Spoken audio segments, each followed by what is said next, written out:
As I started to stir from sleep, the aching in my neck made me groan with pain. Ugh, I must have slept in a really strange position. I feel awful. I tried to stretch out my arms to relieve some of the tension in my body, but instead of feeling the soft comfort of my bedding, my hand hit something hard. My eyes shot open. Where am I? I could hardly see a thing. All I could feel was hard wood beneath me. A chink of light was coming through a hole in the side of the wood, so I pulled myself upright and looked through the hole. Oh my God! I cried out in shock and fell back against the hard wooden side. Am I in some strange kind of dream or something? I looked out of the hole again as I saw the scene before me. I knew that it was no dream. All I could see spread out before me was a vast ocean. It went on and on towards the horizon. My heart started beating madly and panic rose through my body.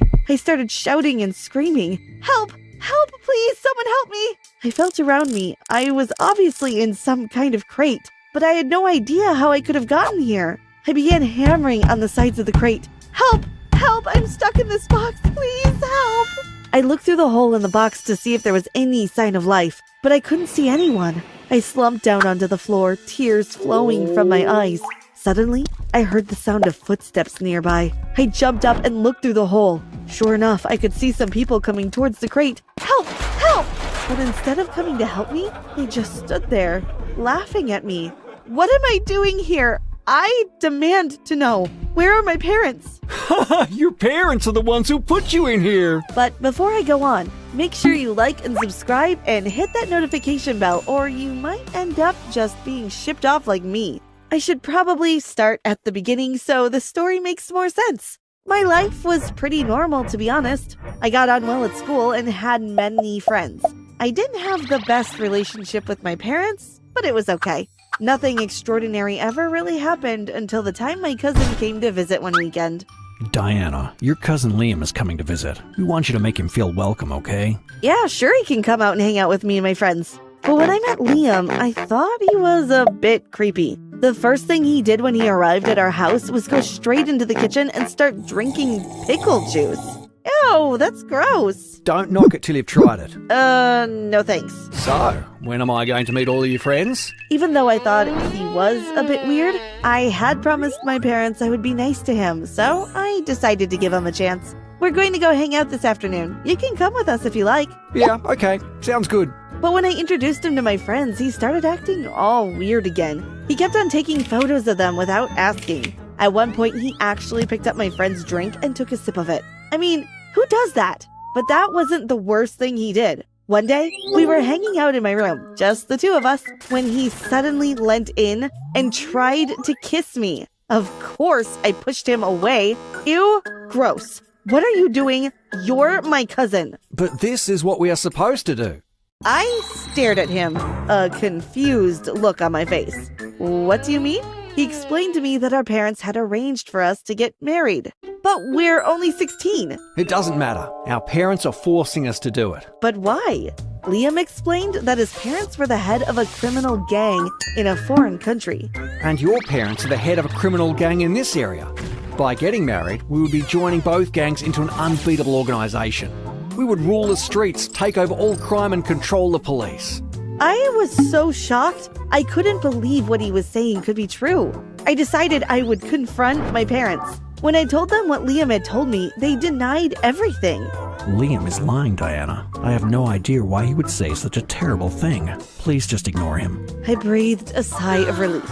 Of course, it wasn't true. I had known all along that Liam was weird. I should never have doubted my parents. I think it's for the best if Liam leaves now. We'll tell him to get his things together. Liam didn't look very happy when my dad told him he should go, but he went up to his room and started packing his bags. I felt a bit sorry for him, so I decided I would go up and apologize to him and say goodbye. When I got to his room, he had his back to me. Hey, Liam, no hard feelings. I just want to say goodbye. Liam turned around to face me, but as he did, I suddenly felt something hit me in the face. Liam had sprayed me with some kind of liquid. I immediately started to feel sleepy, and then I blacked out. When I woke up, I was in some kind of wooden box. My body was stiff and my neck ached. Where am I? What's going on? There was a hole in the side of the box and sunlight shone through. When I looked through the hole, I could see the ocean. I'm on a ship in the middle of the ocean? But how did I get here? What's going on? I was so confused. I began shouting through the hole. Help! Help! Eventually, someone came to help me, but what they told me was the biggest shock of my life. They told me that it was my parents that had put me into the crate. You're lying! Let me out of here right now! We'll be docking in a couple of hours. Then you'll be let out of the crate. Until then, you'll behave yourself if you know what's good for you. I didn't really have much choice but to do what they told me. Eventually, I heard the engine stopping and the ship came to a halt. A few minutes later, someone came and opened the crate. Come with us. They led me off the ship and put me into a van. They drove for about 10 minutes. When we stopped, they took me out of the van and put me into some kind of warehouse. I hadn't been there very long when Liam came in with an older couple. Diana, these are my parents, your future parents-in-law. I was so shocked I could hardly say a word. Hello? You will stay here until we get married. Don't worry, you'll be well looked after. I couldn't believe what was happening to me. I began to feel really desperate. How could my parents have sold me off like this?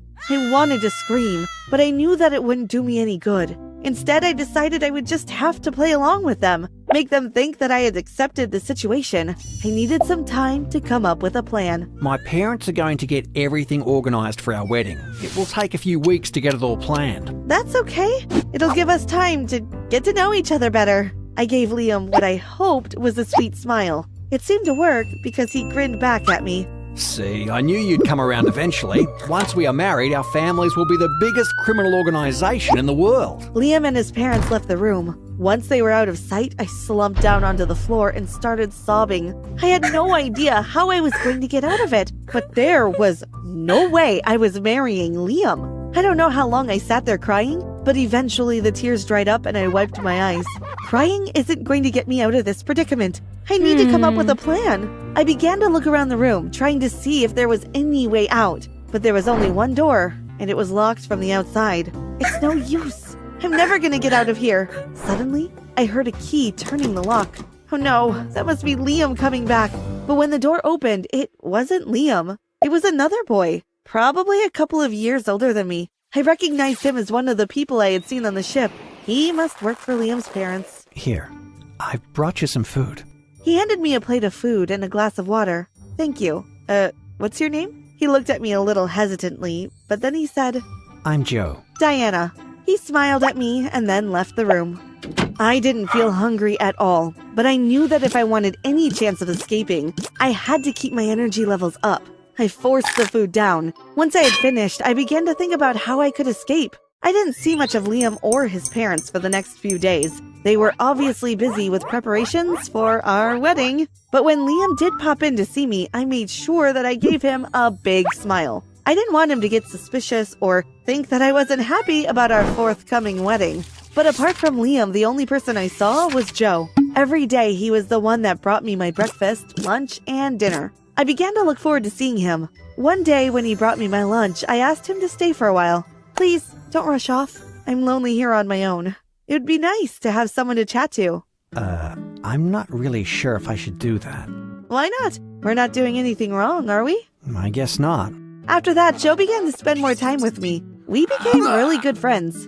I'm so happy to have you as a friend, Joe. I'd go crazy here all by myself if I didn't have you to talk to. I'm happy too, Diana. I really like you. When I heard his words, my heart skipped a beat. I wondered if Joe might be the solution to my problem. I thought about it for a while and then decided I would take a chance. Joe, will you help me to escape from here? Joe looked at me in surprise. What? What do you mean? Don't you want to marry Liam? No, I don't. But when Liam comes here, you always seem so happy to see him. That's just an act. I have to pretend that I'm happy about getting married to him, but really I just want to get away from here. I knew that I was taking a big risk telling Joe the truth. After all, he was working for Liam's parents, but he was my only chance. If he didn't help me escape, then I would have no choice but to marry Liam. Please, Joe, I'm begging you. Please, say you'll help me. I held my breath and waited as Joe thought about it. Okay, I will help you. I let out my breath. Thank you, Joe, thank you. Give me a day to make some arrangements, okay? I nodded. That night, I could hardly sleep a wink. I wanted to trust Joe, but in the back of my mind was a slight worry that he might go back on his promise. But I didn't have anything to worry about. The next morning when the door opened, Joe came in with a big smile on his face. Come on, we're getting you out of here. I've checked everywhere and the coast is clear. Liam and his parents are nowhere to be seen. Joe held out his hand to me and I grabbed hold of it. He gave me a huge grin and squeezed my hand. You're going to be safe with me. I will look after you. We ran out of the building as fast as we could. I had no idea where Joe was taking me, but I trusted him. We ran and ran. Eventually, I could see the harbor in front of us. Come on, I have a boat waiting for us. We jumped onto the boat. Joe started the engine up and we began to sail out of the harbor and into the ocean. The land behind began to fall further and further away, taking me away from my past, and Joe from his too. I turned to look forward as we sailed on. I had a really good feeling that we were sailing towards a much brighter future. Joe took hold of my hand and we both smiled at each other. I had never felt happier in my life.